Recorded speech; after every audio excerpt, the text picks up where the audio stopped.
Hola, hola, buenos días, buenas tardes, buenas noches, buenas trasnochadas. Independientemente de la hora, mil gracias por concedernos el favor de su escucha, por acompañar esta aventura llamada 60 y qué. Un espacio dedicado a la reflexión en torno a la vejez, en torno a la palabra o lo que tienen que decir las personas alrededor de este tema, sean jóvenes, sean maduras, sean viejas. Cualquiera que quiera compartir algo relacionado con irnos volviendo viejos, será bienvenido, bienvenida, bienvenide a nuestro 60 y qué, a nuestro podcast. Y bueno, quiero contarles que hoy, reflexionando acerca de los temas para abordar, hay muchos y tenemos también pendientes, pues, bastantes invitados, invitadas, invitades. Estamos en el arranque de semestre y lo que he descubierto es que el ritmo nos toma un poco por sorpresa por los ajustes que hay que hacer. En fin, aquí estamos y bueno, contarles que ayer, acomodando libros, que es uno de los grandes problemas de mi existencia, que lo he tenido desde que era jovencita, porque en casa siempre ha habido libros, para bien y para mal. Entonces, de nuestra última mudanza, todavía tengo libros empacados y todavía estoy rescatando algunos de esos que digo, ay, ¿este libro dónde quedó? Lo más grave es uno que rescaté y se me volvió a perder. Entonces, eso me tiene muy triste, ¿verdad? Y además es un libro extraordinario que se llama Las fiestas de Frida y Diego, escrito por la hace poco fallecida Guadalupe Marín, hija de Diego Rivera. Ofrecí obsequiarlo a una de las dueñas de Casa Lilia, allá en Prisciliano Sánchez, porque es una extraordinaria cocinera y se llama Lilia, su lugar justamente en honor a su abuela. Entonces dije, ella lo va a aprovechar, pues promesa no cumplida, no sé dónde dejé el libro. El caso es que acomodando libros y acomodando papeles que a veces me cuesta mucho trabajo porque pues me despierta recuerdos, sentimientos. Me encontré dos que son fascinantes. Y para mí se volvieron mucho más fascinantes después de leer Las trampas de la fe o la vida de Sor Juana Inés de la Cruz de nuestro premio Nobel, Octavio Paz, en el que cuenta la historia de justamente de Juana de Asbaje. Y lo más, para mí, algo que es muy interesante en este libro, ensayo, es que hace una narrativa acerca de cómo era la vida de la mujer en los conventos. Habla escribe acerca de cómo se da la clasificación en cuestiones sociales, en cuestiones económicas, en cuestiones de trato. Eran monjas, algunas pues muy, muy pobres, pero había otras sumamente elegantes, que puede ser el caso de Sor Juana, que pertenecía a la comunidad de las Jerónimas y pues usaban trajes muy elegantes, utilizaban perlas de azabache en sus puños, podían tener en propiedad dentro de las márgenes de su convento, podían tener su casa. Sor Juana tuvo una casa de 2 pisos, tenía a su cargo una ahijada, tenía sirvientas, se cocinaba en su casa y así se repetía con numerosas monjas que habían profesado en una orden como esta de las Jerónimas. Después vendrán otras historias, pero es un poco de lo que me gustaría compartirles que sucedía y que es narrado por Octavio Paz. Eh, Luego, pues algún día, en algún viaje, bueno, aquí tengo una fecha en 1987. Uf, ¿dónde estaba yo? Estaba todavía en Guanajuato. Me encontré en casa de mis padres un librito que se llama La mujer en el hogar, escrito por Dolores Correa Zapata, ya está bien borroso. Fue editado en París.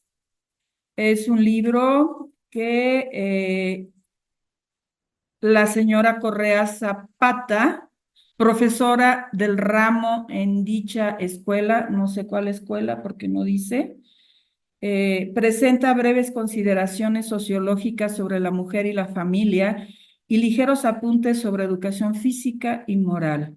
Edición hecha en París bajo la protección del gobierno mexicano. Fue hecha la impresión en la librería de la viuda de Bouguer en París en el año de 1899. Y el libro está dedicado a la distinguida señora Carmen Romero Rubio de Díaz, homenaje de respeto. Entonces, pues se imaginarán todas las cosas maravillosas que se escriben en este libro. Hablan pues del comportamiento con recato, habla de la belleza, pero de una belleza mesurada, que no se preste a malas interpretaciones. Se refiere, bueno, pues a las caídas que podrían sufrir mujeres que podrían terminar sin respeto alguno. Habla de la formación del carácter. Eh, Se refiere a cómo viven las mujeres que son solteras y cómo viven las mujeres que son casadas. Hace una referencia, por ejemplo, a las culpas y consigna que hay culpas idénticas. No me voy a detener en los capítulos porque no acabaría nunca, pero hay culpas idénticas. Ustedes hagan sus deducciones. El siguiente capítulo inmediato es divorciada. Imaginen todo lo que se podía decir de una mujer divorciada hacia 1899, en que la sociedad era tan recatada. Hay un siguiente capítulo llamado Dignidad en la desgracia, y luego hay tres que me llaman la atención. Feliz esposa, pobre madre, feliz abuela. Entonces, pues podemos sacar muchas deducciones acerca de qué es lo que podría estar abordando y narrando pues esta escritora sobre las buenas costumbres. Viene a mi memoria también otro texto que para todos de una u otra manera lo hemos nombrado y eh, pues han escuchado hablar del Manual Carreño, me imagino. Y el Manual Carreño, pues es un poquito anterior, nomás 50 años antes que el libro de la señora Correa. La primera edición del Manual Carreño se realizó, déjenme les digo, aquí lo tengo anotado, en el año de 1853, bajo el nombre de Manual de Urbanidad y Buenas Maneras para Jóvenes de ambos sexos, y era mejor conocido como el Manual de Carreño. Y preparando este episodio del podcast, pues me encontré cosa que me llama mucho la atención. Manuel Antonio del Rosario Carreño Muñoz, autor del Manual Carreño, nació en Caracas, era venezolano, nació en 1812 y murió en París en septiembre de 1874. Interesante, muy interesante, fue músico, fue pedagogo y diplomático venezolano. Y pues se dedicó a escribir y perfeccionar en español su manual de urbanidad y buenas maneras. Esto pues sirvió de referente según las anotaciones que fui encontrando. Este manual Carreño, un texto realizado en español, se convirtió en un referente para la escritura de otra serie de textos, preferentemente en inglés, que reglaran, que definieran de manera importante cómo debían de vivir las y los jóvenes de la segunda mitad del siglo XIX, antepasado, del siglo antepasado. Qué bárbaro, esto suena muy fuerte para los que somos del siglo XX, sí, nacidos en el siglo XX, y bueno, y los años posteriores. Después tengo otro libro, es un libro de esos libros que te encuentras en ferias de libros universitarios o en librerías de universidades o en las entradas de los museos. Déjeme ver este libro. También curiosamente, debo haber estado investigando sobre el tema. Me encuentro, también lo adquirí en el año de 1987. Casi todos mis libros están firmados, tienen mi nombre. Tienen el lugar donde lo compré, por ejemplo, este que estoy nombrando ahora, lo adquirí en Guanajuato en el año de 1987 y se llama La educación de la mujer en la Nueva España. Es una antología que fue preparada por Pilar Gonzalo. La primera edición de este libro ocurrió en el año de 1985 y se imprimió pues aquí en México. Fue impreso y hecho en México. Y es un libro también sumamente interesante porque habla de los usos y costumbres en torno a la crianza de las niñas, las jóvenes y las mujeres, porque seguían siendo criadas después de que eran adultas. Eh, pues va narrando, ¿no? Cómo sucedió cuando llegaron las primeras mujeres a lo que sería la Nueva España en el periodo de evangelización, en el periodo posterior a la conquista. O sea, las primeras mujeres deben haber estado llegando por acá, eh, quizá en o sea, si la conquista se concreta en 1523, deben haber estado llegando a más tardar alrededor de 1530 y seguramente la gran mayoría, las primeras monjas serían, perdón, las primeras mujeres en llegar serían monjas que venían a participar y a colaborar del proceso de evangelización. Hay numerosos referentes en este libro acerca de cómo debe de ser la crianza de las mujeres y en este caso pues se toma como ejemplo a personas preclaras de aquellas épocas. Por ejemplo, se toma, permítame, estoy revisando, se toma en cuenta Fray Luis de León, que habla, se refiere a las cualidades de una buena esposa. La duda es cómo hablar de las cualidades de la buena esposa si era un fray, ¿verdad? Digo, no es una pregunta difícil de realizar. También después, Fray Jerónimo de Mendieta habla del modo en que se tiene que enseñar a los niños y niñas y de las matronas que ayudaron mucho en el ministerio de la iglesia. Eh, Juan Ruiz de Alarcón, el gran Juan Ruiz de Alarcón, habla de dádivas y de mujeres, tema interesante, ¿verdad? El mismo Ruiz de Alarcón habla de las maravillas de la naturaleza. Después hay otro texto de Francisco de Florencia, Vida de una India de la provincia de Michoacán. Aquí viene una referencia a la vida de vuestra merced Inés de la Cruz, referida en sus propias palabras y reforzada por uno de sus grandes amigos, que fue el escritor Carlos de Sigüenza y Góngora. Habla también la misma Sor Juana a través de la carta que escribe a Sor Filotea de la Cruz como poetisa y pues le da las razones de ser quien era y la importancia que tenía para ella, pues escribir, investigar, aprender y bueno, pues si les da un poco de curiosidad, si no lo han hecho, busquen la vida de Sor Juana Inés de la Cruz y encuentren la injusticia que se comete en su contra por el hecho de pensar, por el hecho de querer aprender, por el hecho pues de querer aprender, de querer mostrar, enseñar, compartir aquello en lo que era buena, que era en desarrollar conocimiento, en adquirir conocimiento, en compartirlo. Y pues esta es la razón o el pie del cual parto para hacer una pregunta. ¿Cuántas cosas en nuestra vida nos fueron enseñadas porque así tenían que ser?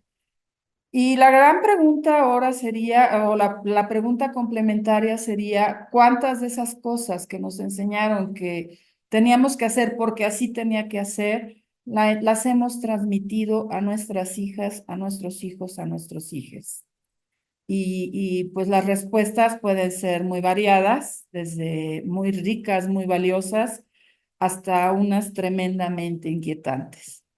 ¿Con cuántas cosas tú como mujer de 60 y más, has enseñado porque así tenía que ser, sin negociar cosa alguna acerca de que podía haber otras posibilidades, de que podía haber otras maneras y qué costo tuvo seguir haciendo las cosas como se habían hecho, de la manera como se habían enseñado? Entonces, esto es un llamado a que, aunque seamos mujeres, no aunque, siendo mujeres de 60 y qué, siendo hombres de 60 y qué, siendo de la diversidad 60 y qué, la pregunta es, ¿qué estás dispuesta a hacer distinto para que la vida pues transcurra sin tanta rigidez, con mayor entendimiento, con un mejor diálogo entre las personas, con un deseo que vaya más allá de cumplir con lo estrictamente definido por la sociedad. Considero que estamos en una época maravillosa desde el momento en que tenemos la posibilidad de cuestionar lo que antes no podías cuestionar. Creo que estamos en un momento extraordinario cuando podemos ver desde lejos, por lo menos es lo que a mí me está pasando, es como si me pusiera detrás de una cámara y observo cómo me educó mi madre, bien o mal, pero cómo me educó mi madre, cómo educó a mi madre, mi abuela, cómo eduqué yo a mis hijos y cómo mis hijos están educando a sus hijos. Y la diferencia es abismal. Y ahora en esas observaciones detrás de la cámara, pues veo muchas cosas que en su momento yo no era capaz de ver y no es una justificación, son cosas que yo no era capaz de hacer. Sencillamente lo repetía porque, entre comillas, así le había funcionado a mi madre. Entonces, me encantaría si me dijeran qué te gustaría repetir de tu vida, quizá volver a ser mamá y tener un entendimiento de lo que son los niños en la época actual, ¿sí? De cómo son tratados, de cómo son respetados, de cómo son educados, ¿sí? Y cómo esto pues les va creando una personalidad mucho más segura, mucho más amable y que permite construir desde ahorita que son pequeñitos diálogos deliciosos con ellos y es maravilloso poder verlos eh, cuando están tomando sus propias decisiones, cuando se enojan, cuando toman como conciencia de que se enojaron y que sus reacciones no necesariamente fueron las mejores posibles. Entonces, bueno, voy a dejar este episodio en un episodio muy chiquito. Yo no sé, Mario, que me diga, debo de contarles que estamos grabando por Zoom y estamos condicionados al tiempo de Zoom y estamos condicionados a lo que decide la cabina y sus aparatos, porque nos desconectó 3 veces el equipo y volvimos a empezar 4 veces. Entonces, casi se nos acaba el tiempo, pero quiero decirles que me encanta estar aquí, me encanta poder abrir estas conversaciones. Les pido que sean parte de ellas. Vayan a la cajita que está inmediatamente después de donde aparece 60 y qué en Spotify, que es donde principalmente estamos, y ahí posiciónense. Bueno, primero nos tienen que seguir para que la cajita se active. Posiciónense en seguir, síganos, recomiéndenos, por favor. Píquenle a la cajita y escriban, por favor, sus comentarios, sus preguntas. Me encantaría leer sus opiniones acerca de temas como el de hoy, que podríamos resumirlo en el título del libro de Dolores Correa, que es La mujer en el hogar. ¿Y cuál es el hogar? Me quedaría con esa pregunta. ¿Y cuál es el hogar de una mujer en la época actual? Les agradezco su escucha, les agradezco que nos hayan acompañado. En controles Mario, haciendo milagros y maravillas con los cables. En la voz, pues Lucero Miranda. Síganos, por favor, recomiéndonos, es importante para poder continuar con este proyecto que compartimos mi compañero en controles y una servidora. Hasta el próximo episodio. Muchas gracias. Esta es una producción del Centro de Arte y Realización Digital de la Escuela de Humanidades y Educación del Tecnológico de Monterrey, Campus Guadalajara. Música original de Luis Mendieta. Edición y producción de Mario Uscanga. Diseño de imagen, Cecilia Carrión. Idea original y voz, Lucero Miranda.